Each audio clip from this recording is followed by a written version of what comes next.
আসসালামু আলাইকুম, কেমন আছেন আপনারা? আশা করি ভালোই আছেন। আজকে আরেকটি রেসিপি নিয়ে চলে এলাম, মজাদার সেমাই রেসিপি। তো চলুন বানানো শুরু করি। এখানে নিয়েছি সেমাই, গোটা গরম মশলা, দুটো তেজপাতা, আর নিয়েছি 1 কাপ চিনি, আর এখানে নিয়েছি গুঁড়ো দুধ, যেটা আমি গরম জলে গুলে নিয়েছি, আর নিয়েছি অল্প লবণ। তো চলুন বানানো শুরু করি। প্রথমেই কড়াইতে ঘি নিয়ে নিচ্ছি 1 চামচ মতো। ঘিটা গরম হয়ে গেলে সেমাইটা ভালোভাবে ভেজে নেব।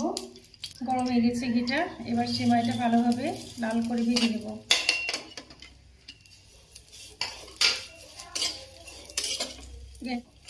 ভালোভাবে একটু ভাজতে হবে, লাল হয়ে ভাজলে এটার টেস্ট বেশি আসে।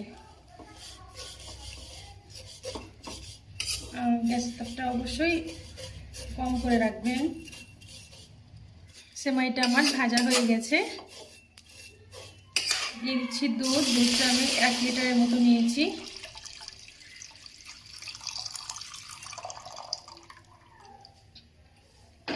আর দুধের মধ্যে দিয়ে দিচ্ছি গরম মশলা, তেজপাতা। এটাকে ফুটতে দিতে হবে। ফুটছে কি? 5 মিনিট হয়ে গেছে দুধটা ফুটানো। এবার দিয়ে দিচ্ছি চিনিটা অবশ্যই আপনাদের স্বাদ অনুসার দিবেন।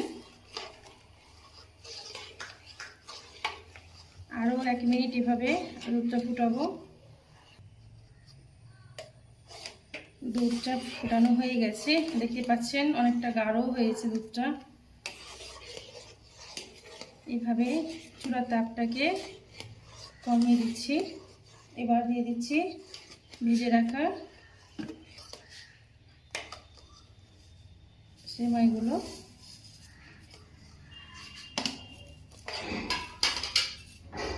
সেমাই দিয়ে 1 মিনিট ফুটিয়ে আপনাদের সেমাই দিয়ে 1 মিনিট ফুটালেই রেডি হয়ে যাবে।